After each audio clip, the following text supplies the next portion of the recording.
অবশেষে গতকাল রাত্রে মায়ের পুজো হলো। মায়ের পুজো শেষ হয়েছে 5:30 বাজে। তো দেখো, যার যা মনের ইচ্ছা আছে, মানে পূরণ হয় না, তা মায়ের কাছে বলো, অবশ্যই মা পূরণ করবে আশা করি। কারণ মা এখানে এসে এই প্রথম বছরেই এখানে এসে নিজে মানে বইলেই পূজা নিচ্ছে। তো চলো এই পূজাটা কিভাবে মা এখানে স্থাপিত হলো তোমাদের সাথে শেয়ার করি। তো এই যে ভিডিটা দেখছো, এই ভিডিটা হচ্ছে 3 বছর আগে আমার দেবর, তারপরে গ্রামের আরও কিছু লোক, আমার হাজব্যান্ড মিলা এখানে স্থাপিত করছে। তো তারপর থেকে অনেক বছরই তো হয়েছে, 2-3 বছর হওয়ার পরে 3 বছর চলে। তো হঠাৎ করে যে এই যে আমার একটা দেওর দেখতেছো, তো ওই যে দেখো যে পাশে সে মাটি মানে করতেছে, ভিটি ডোয়া ঠিক করতেছে। তো ওকে হচ্ছে স্বপ্নে দেখাচ্ছে মা যে এখানে পূজা দিতে হবে, যেহেতু এই এখানে বলে রক্ষা খোলা। তো এখানের মার পূজা মানে মা হবে রক্ষা কালী। তো রক্ষা কালী পুজো হচ্ছে দিতে হয় চৈত্র মাসেই। তো এমন সময় হয়েছে একেবারে মাসের শেষে 1 সপ্তাহ টাইম আছে। তো এই দেখো এই যেই হচ্ছে দেবরটা, তো ওকে ওকে হচ্ছে মা মানে আদেশ দিয়েছে। যাই হোক, ওর কথা হচ্ছে করতেই হবে পুজো, যেহেতু মা বলছে। তো এই যে দেখো আমার হাজব্যান্ডও কাজ করতেছে, ডোয়া বানতেছে। তো মা ছিল বাইরে, তো তাকে ঘরে নিছে। তা এই ঘরটা কিন্তু তারা নিজেরাই তৈরি করতেছে। আর এই যে হচ্ছে কাকা, ও যে প্রতিমা তৈরি করে। আর এই যে হচ্ছে বট গাছটা অনেক পুরনো। হ্যাঁ, ওনারা নাকি ছোটোবেলায় অনেক এই বট গাছে খেলাধুলা করছে, মানে গল্প বলছে। তো তারপর হঠাৎ করে ওনারা রাতের ভিতরে টিন আইনা রাত্রে 3টা বাজে এই ঘরটা মানে একবার সুন্দর করে উঠাইছে। তো তারপরে কি করা যায়, লেপা লাগবে, তো আমাদের নিয়ে আইছে লেপালেপি করতে। তো সেই ভিডিওটা নাই। তো রং করতে আসবে কাকা বলছে যে এর জন্য আমরা সব ঠিকঠাক করে রাখছি, লেপা পুছা। যেহেতু নরম মাটি কি আর করার আছে, মোটামুটিভাবে করছি।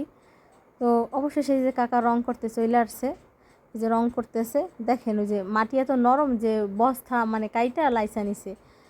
তো পুজোর দিন দুপুর হয়ে গেছে রং করতে করতে। আর এই যে কি পরিস্থিতি দেখো, কি মাটি কেমন।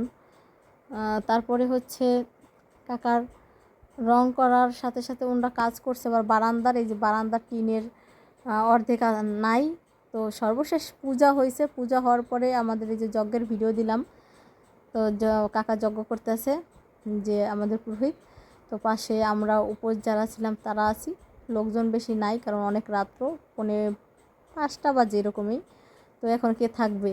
তো ভাবলাম তোমাদেরকে একটু আমাদের চেহারাখানি দেখাই। দেখো শুকাইয়া গেছে এদের চেহারা, বুঝছো, সব বাড়ি। তো যজ্ঞের খড়িগুলো সম্পূর্ণ পোড়া লাগে, এর জন্য কাকা সাইড থেকে কাছায় কাছায় দিছে। এখন আমি ভাবলাম যে সবাইটা তো দেখালাম, তাহলে আমার চেহারাটা একটু দেখাই, দেখো কেমন হয়েছে। তো যাই হোক, এখানে মাই রাখছে, নাইলে এইভাবে থাকা সম্ভব ছিল না। তো সর্বশেষ কাকা হচ্ছে পাখা দিয়ে বাতাস করতেছে, কারণ যাতে দ্রুততম মানে ওই যে ওই খড়িগুলা পুড়া যায়, মানে যজ্ঞটা তাড়াতাড়ি শান্ত করতে পারে। তো অবশেষে কাকা এই যজ্ঞটা নিভায় ডাবের জল দিয়ে।